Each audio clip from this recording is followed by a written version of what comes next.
Hello and welcome to lecture 3 of week 4, our final topic or final lecture rather for this week. And we will be looking at organization, change, and innovation. We've talked about structure and allocation of authority and delegation, how to divide up the activities of the firm, levels of specialization. And today we're going to talk about, well, how do we actually implement those changes? Things that we'll cover include forces for change, what causes organizations to change, what determines or can we decide, can we prefer to be reactive versus proactive in change, in making those changes? What are the steps involved in organization change and how can we manage resistance to change when implementing new structures? What are the major areas of change, and what are the assumptions, techniques, and which of those are the most effective when we're doing organizational development? And looking a bit at organization and innovation. How can we encourage innovation within a firm? What are different forms of innovation? What are the consequences of failure to innovate? And what are the best structures to promote that innovation? So what do we mean even by organization change? We just mean any substantive modification to a part of the organization. The things we've been talking about the last couple lectures. It might be something simple, so-called, like hiring of new staff or firing. It might be a new way of working, new software, new machinery, a new process. It might be new work schedules. Some of you may have probably encountered all of these or some of them. I certainly have in my own work life. All of these require, may engender resistance to change and will require some sort of planning. And organization change can arise as either a response to external forces or changes in the what we'd call the general environment or the task environment, the general environment being those pest factors and industry factors, political, economic, social, technological, or task environment, our suppliers, customers, competitors. All of those things can be forces for change when we need to adapt as an organization to changes in those environments, or it can be internal changes. Perhaps we change our strategy or the structure of the firm, which leads to requirements for other types of change. It's directed internally rather than a response to something externally. Or sometimes those internal changes may be as a result of an external change, but directed rather than reactive. Which leads us to our next point here. There are two ways to do it. We can change in a planned way, in an orderly and timely fashion, in anticipation of future events, what you might call preemptive change, or it can be reactive. And this is not how you want to be implementing change, generally speaking, piecemeal in response to circumstances. Notes there that it's often hurried and poorly conceived. For example, a lot of the responses to the COVID-19 pandemic were very much reactive, whereas an example of a planned change would be increasing production in anticipation of holiday sales. What are some of the steps in the change process? Well, a very simple model attributed or called the Lewin model involves three broad stages. The first one is the unfreezing, where you basically get people on board. What you're unfreezing the current established way of doing things. Then you implement the change. This is kind of the painful part. And then once that change has been implemented, you can then refreeze and start I suppose, honing in on those changes that have been made and getting better at doing things in the new way, reinforcing and supporting the change, as it says here. So a broad, simple, but model that you'll hear discussed, unfreeze, change, and refreeze. I've heard that in project management before. A more detailed breakdown is presented here, where first of all, you have to recognize a need for change, then you establish some goals, determine what the relevant variables are that need to be tweaked, select the technique of change, then you do some planning about how you're going to implement the change. This is sort of where the project management comes. Then you actually implement, And then this is very important as well, an actual evaluation and follow-up. How well did our plan work? Did we achieve those goals? On a smaller level, this is what we discussed for broad strategy in general. Formulate the strategy, implement the strategy, and then evaluate it. And then you might need to, based on the evaluation, either amend your goals or amend your implementation. Change is often resisted if you are involved in project management. A whole literature exists to implementing change in the and how to manage change resistance. When you're working in an organization, working with people, and people are often innately resistant to change, at least many people are, not all people, but many people. Change creates uncertainty. What's going to happen to my job? Am I still going to like my job? Am I going to have to do something I don't enjoy? Am I going to lose my job? Am I going to be sidelined? Is an area of responsibility and authority that I have going to be diminished or increased?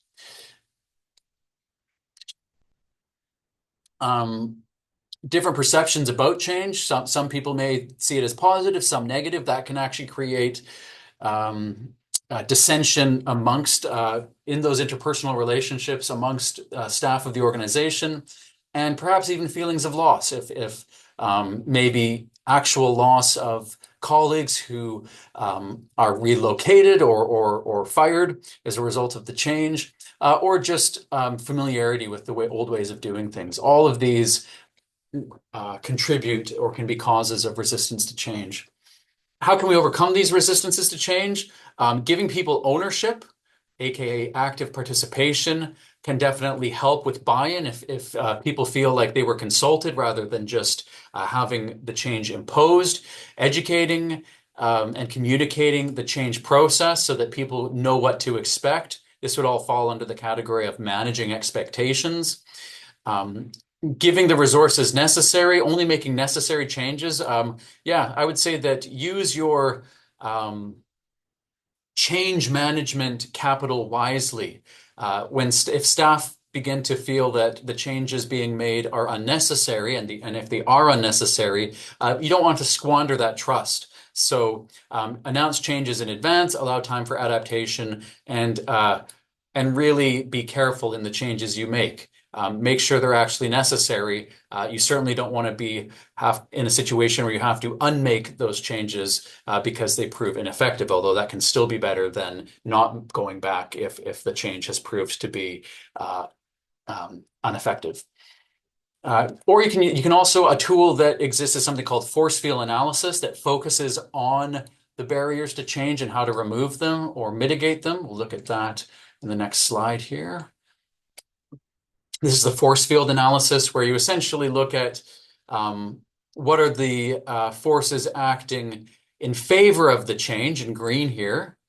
These are the reasons for the change. In this case, the change is closing a plant at GM. And these are the reasons or forces against the change, and essentially balancing those out. And in theory, the idea here is you're trying to neutralize or mitigate these or manage these forces against change. That might look like better consultation with the union, maybe severance packages or something that addresses concerns about worker welfare, or maybe just making it clear whose jobs will be secure. And then addressing possible future needs, setting expectations for the future. What is the scope of this change? That's often a real concern. I've seen that with mergers and acquisitions where it's just round of layoffs after round of layoffs, and eventually it seems like there's no end, and it can really be demoralizing when nobody knows when it's going to stop. So being able to address expectations for the future is quite important as well. Areas that may require change include the structure of the organization itself. Maybe we're moving from a U structure to an M structure or to an H structure, from a functional structure to a multidivisional structure. U to M. Maybe we're going to be changing the way we do things, introducing new software, new machinery. Maybe we've got a new CEO who's going to be shaking up the senior management team or in instigating a process of cultural change at the organization. One of the most a common source of organization change or area of change is when enterprise resource planning software is introduced. This usually involves what enterprise resource planning software, ERP software is essentially when all the software systems and thus all the processes of different functions within the organization are combined into a single software system or single information system that is integrated across functions. It definitely increases efficiency, but it is always a huge process that involves anytime you're changing machinery or technology, you're almost always changing the processes and the way of doing things as well. So there's the technology side, but introducing technology really, that's in some ways, that's the easy part. It's getting people on board that really requires a lot of careful management and work, and that's often associated with the introduction of an ERP system, enterprise resource planning system. So here's a summary of different areas of change, organizational structural change, technology change, or change of people. I won't go into them all one by one. I'll leave that for your own revision. Oops. Another type of change or change event, you might say, that you may encounter or may have already encountered that's quite common is something called business process reengineering. And I think this is most common, one of the ones that's most commonly encountered, sort of a brand name is SAP. I don't even know what it stands for, actually. I've forgotten, but if you've ever been through an SAP consultation, you're rebuilding the way that your organization does things from the ground up. I'm actually going to look that up here on my phone.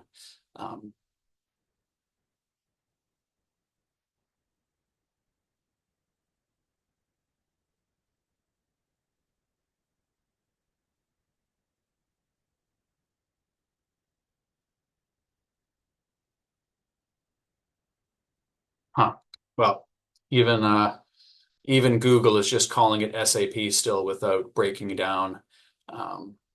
Even their website doesn't say what SAP stands for. So I'm sure I can find out with some deeper Googling, but SAP is the most common and well-known brand, I would say, of process change. You bring in external consultants, and like I said, they rebuild everything from the bottom up, the way everyone works, oftentimes the structure of the organization itself, and that's why it's called a radical redesign. This is often quite painful, often involves moving staff around or letting staff go. It's often it can, if done poorly, engender resentment because you're bringing in outsiders to interview everyone and decide whether or not your job you're doing it well. If you've seen the movie Office Space, when they call in those consultants to ask everybody what they do, that kind of is what a business process reengineering can look like. But it's often necessary. Change to some degree or other. If you're not changing and evolving your organizational structure, you're going to experience what's called entropy, which is essentially just a lack and a decline from failure to adapt to changes in your external environment. The external environment is going to be changing. If you aren't changing, you're probably going to lose your competitive advantage, which talks about, using a biological example here, begins to consume its own resources, right? Essentially, you're not profitable anymore. You use up the resources of the firm and eventually die. Here's a breakdown of that reengineering process. Develop the goals and the strategy. What is it we're trying to achieve by this reengineering? Maybe we need to shift into a completely different product or industry space. Emphasize top management's commitment. This always will have very heavy management buy-in from the top management team. Create the sense of urgency. Now we're trying to overcome change resistance, letting people know we need to do this. It's very important. It's not optional. And then we rebuild from the bottom up, clean slate, recreate the organization and optimize. In these sorts of processes, nothing's off limits often. is the case. So they really do start with clean slate and decide, okay, what do we want to be? What do we want to do? Sort of build it from the ground up. So it can be very, as it says, very radical change. Another approach to organizational change. So we're just looking at different approaches here and different types of change event, you might say. So re-engineering would be the most radical. Organizational is more of an organization-wide effort that maybe targets particular aspects of the organization, probably less radical than a whole re-engineering effort. And it has, if re-engineering is sort of the classical model, the people are cogs in a machine model, the organizational development model is more like a behavioral type ethos. It makes positive assumptions about employees. They aren't necessarily just lazy and don't want to change, but they do have a desire to grow and develop, and but they're human beings, and if they're dealt with as human beings, change can be really positive, and organizational development can be carried out in a positive manner. Some of the techniques used in organizational development include obviously the initial diagnosis, as pretty much any change management is going to start with, is, okay, what are we trying to accomplish here? Then there's a team building component. This is where that behavioral, interpersonal aspect starts to come into play. How can we prepare people and get them bought into the process, the development process? How can we then identify how the change is going, even while it's being carried out? How can we be keeping our thumb on the pulse of our staff via surveys? There's a educational element, which we saw in that previous example of how change management can work. And then finally, intergroup activities to keep doing team building. So these are all tools and techniques for organizational development that you may already be familiar with. Sometimes it may involve, if things go badly wrong, you may need to bring in an external arbiter or consultants. I've had all of these as well. Sometimes you bring in, I don't want to call them bonus, but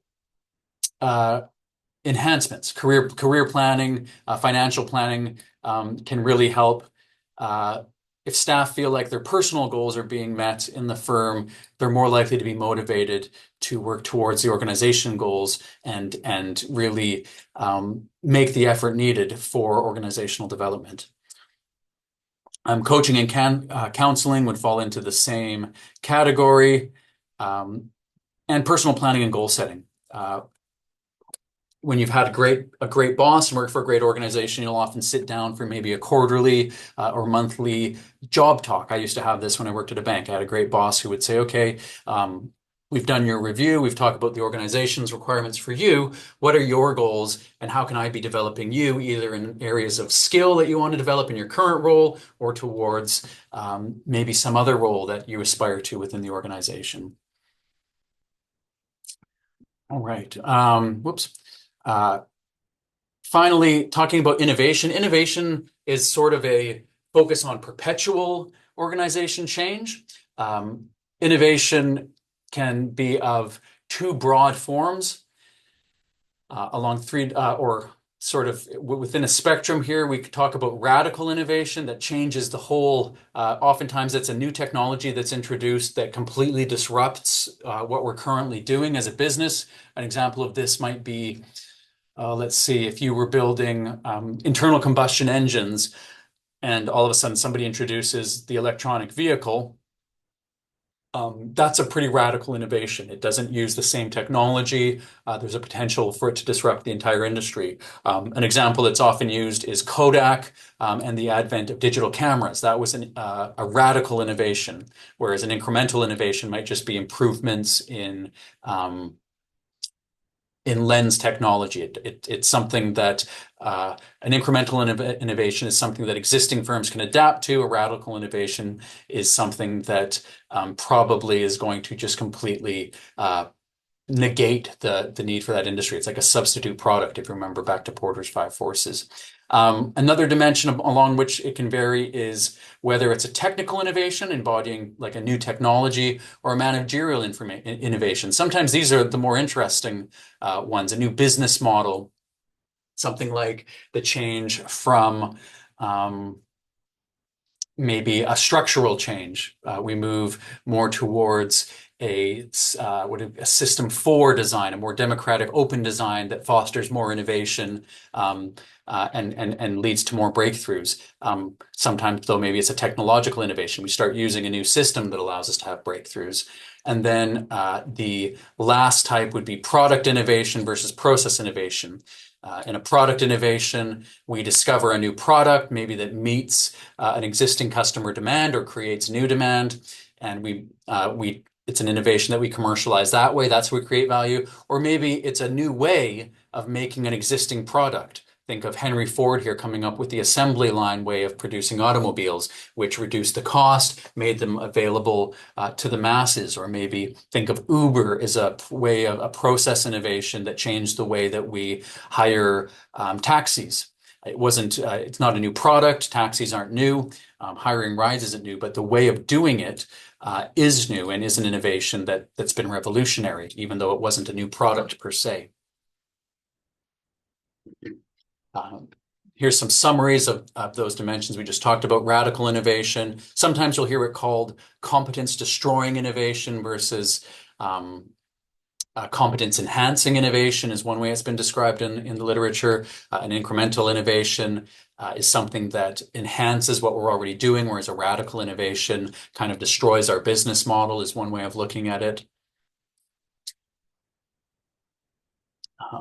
Here's more in depth on technical innovation versus managerial. This is changing the process, our management process. This is something changing technologically.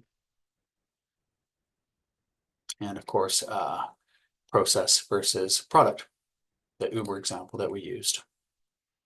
Or streaming, for example, that's a distribution, that's a process innovation. Now we access our media through streaming, music, changed the music industry significantly, the way that distribution changed from a buying an album at a retailer model to digital copying and distribution and subscription-based model. Failing to innovate, why does it happen? Innovation is necessary. Innovation, by definition, creates value. Why do some organizations fail to innovate, often to their demise?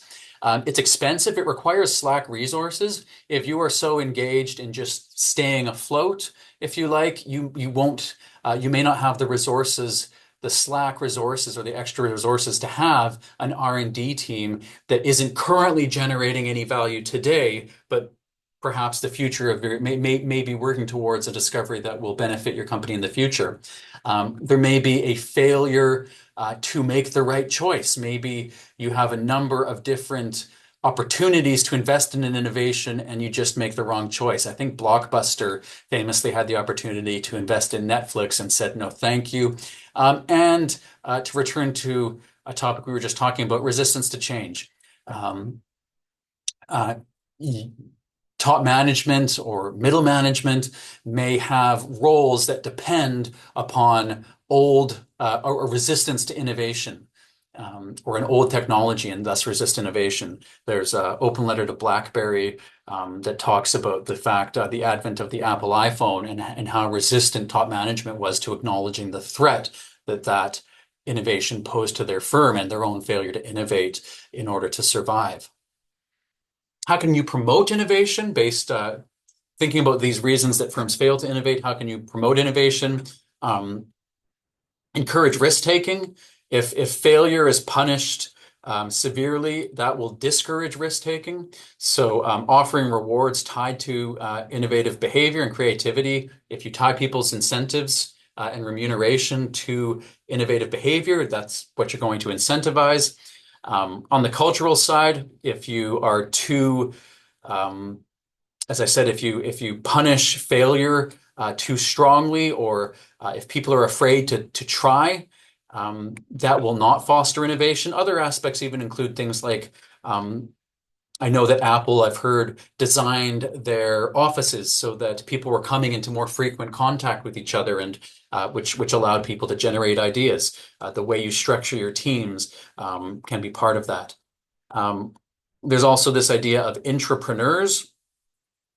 This is, if you think of I guess the idea here is that an entrepreneur is someone who starts a brand new business from scratch, whereas an intrapreneur, the idea is that you have people within a large organization, a successful existing organization, that develop new ideas, and their job is to develop new businesses within an existing larger business. I've even heard, might have been General Electric, I can't remember, but this idea of destroy my business. Show me an idea, come up with an idea that will destroy what we're doing now. If somebody's going to destroy our business, we'd rather be the ones that come up with that idea. iPhone would be a great example that did this successfully with the iPod, right? iPod has now been discontinued, but the technology that cannibalized the iPod was smartphones, an invention that was also by Apple. So at least Apple was able to profit from the destruction of their previous business line. So summary things that we talked about today: the nature of organizational change, what causes it, what can motivate it, and planned versus reactive, proactive versus reactive changes. The steps in organizational change, at the most basic level, there's that unfreezing, implementation, and freezing, but then there's multiple steps within there. Areas where change can happen: people, technology, ways of doing things. And then innovation is sort of continuous change, and an unnecessary form of change if you are going to survive as a business in a changing environment. Good. That is all for this week. I look forward to seeing your conversations in Packback. If you have any questions, as always, feel free to drop me a line, phone, email, or stop by for office hours, and have a great weekend.